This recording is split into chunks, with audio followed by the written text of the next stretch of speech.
Welcome back to my channel. ഞാൻ ഇന്ന് pearl setting മെഷീൻ്റെ റിവ്യൂ ആണ് ഞാൻ ചെയ്യുന്നത്.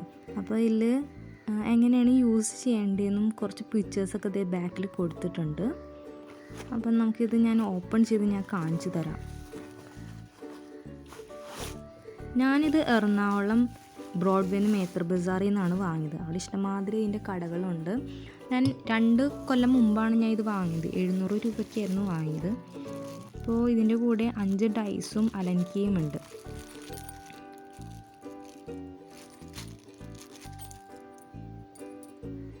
അത് 4mm ഡൈ ആണ് ഏറ്റവും ചെറുത് ഇതിൽ നമുക്ക് കൂടെ കിട്ടുന്നത്.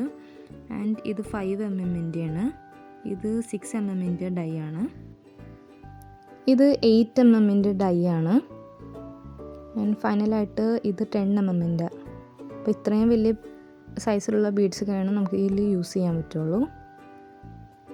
ഞാൻ ഇത് അലൻകി. ഈ അലൻകി യൂസ് ചെയ്യണത് ഈ താഴെയുള്ള മോൾഡിലാണ്. ആ താഴെയുള്ള മോൾഡ് ടൈറ്റ് ചെയ്യാൻ വേണ്ടിയിട്ടാണ്. അപ്പോൾ ഈ ബ്ലാക്ക് ഹോൾ കാണുന്നില്ലേ, അതിൽ അലൻകി വെച്ച് തിരിച്ചിട്ടുണ്ടെങ്കിൽ ആ മോൾഡ് ടൈറ്റായിട്ടിരിക്കും. അപ്പോൾ അവിടെയാണ് നമ്മുടെ അലൻകി യൂസ് ചെയ്യേണ്ടത്.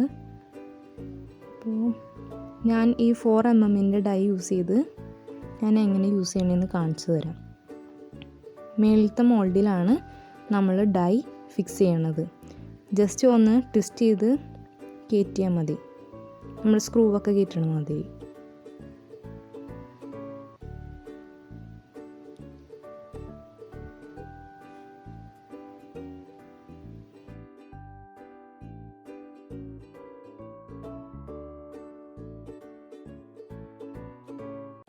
ഈ പേൾ സെറ്റിംഗ് മെഷീൻ യൂസ് ചെയ്യാൻ വേണ്ടിയിട്ട് നമുക്ക് ഈ ആണി ആവശ്യമാണ്. ഇതിൻ്റെ പ്രത്യേകത കണ്ടോ, ഒരു ഫ്ലാറ്റ് സർഫസും ഉണ്ടാവും, പിന്നെ കൂർത്തിരിക്കുന്ന വശങ്ങളും ഉണ്ടാവും.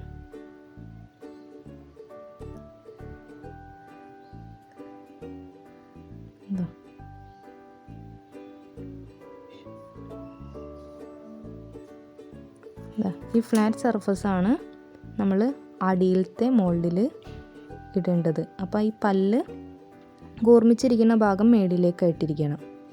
അങ്ങനെയാണ് അടിയിലത്തെ മോൾഡിൽ ഇടേണ്ടത്. മേളിലത്തെ ഡൈലിൽ നമ്മൾ ഹോളില്ലാത്ത ബീഡ്സാണ് നമ്മൾ യൂസ് ചെയ്യേണ്ടത്. ഞാൻ ഒരു ഹോളില്ലാത്ത ബീഡ്സ് എടുത്തിട്ടുണ്ട്. നമുക്ക് ഡൈയിൽ ഫിക്സ് ചെയ്ത് കൊടുക്കാം. ജസ്റ്റ് ആ ഡൈയിൽ ഗ്യാപ്പുണ്ട്, ആ ഗ്യാപ്പിലേക്ക് ഒന്ന് ജസ്റ്റ് വെച്ച് കൊടുത്താൽ മതി. അത് അവിടെ ഇരുന്നോളൂ. ആൻഡ് ആ 2 മോൾഡിൻ്റെ ഇടയിലേക്ക് നമുക്ക് ഏത് തുണിയിലാണോ നമുക്ക് ആ മുത്ത് വെക്കേണ്ടതെന്ന് വെച്ചിട്ടുണ്ടെങ്കിൽ നമ്മൾ ഇടയിൽ തുണി വെച്ച് കൊടുത്തിട്ട് ആ ചുമന്ന ഹാൻഡിൽ പിടിച്ച് പ്രസ് ചെയ്തിട്ടുണ്ടെങ്കിൽ അതവിടെ ഫിക്സ് ആയിട്ടിരുന്നോളൂ. കൂടുതലായിട്ട് നമ്മൾ പ്രഷർ കൊടുത്ത് ആ ഹാൻഡിൽ പ്രസ് ചെയ്യണ്ട. അങ്ങനെ പ്രസ് ചെയ്തിട്ടുണ്ടെങ്കിൽ ആ ഹോളില്ലാത്ത മുത്ത് പൊട്ടിപ്പോകും. അപ്പോൾ ആവശ്യത്തിന് നമ്മൾ പ്രസ് ചെയ്താൽ മതി. അപ്പോൾ അതേ കണ്ടോ, ബീഡ് നന്നായിട്ട് ഫിക്സ് ആയിട്ട് ഇരുന്നിട്ടുണ്ട്. വാഷിംഗ് മെഷീനിൽ അലക്കിയാൽ പോലും ഇത് പറഞ്ഞു പോരില്ല. ഇത് ഞാൻ വലിച്ച് കാണിച്ചു തരാം. കണ്ടോ, ഇത്രയും നല്ല, ഞാൻ ബലത്തിൽ തന്നെയാണ് ഞാൻ വലിക്കുന്നത്.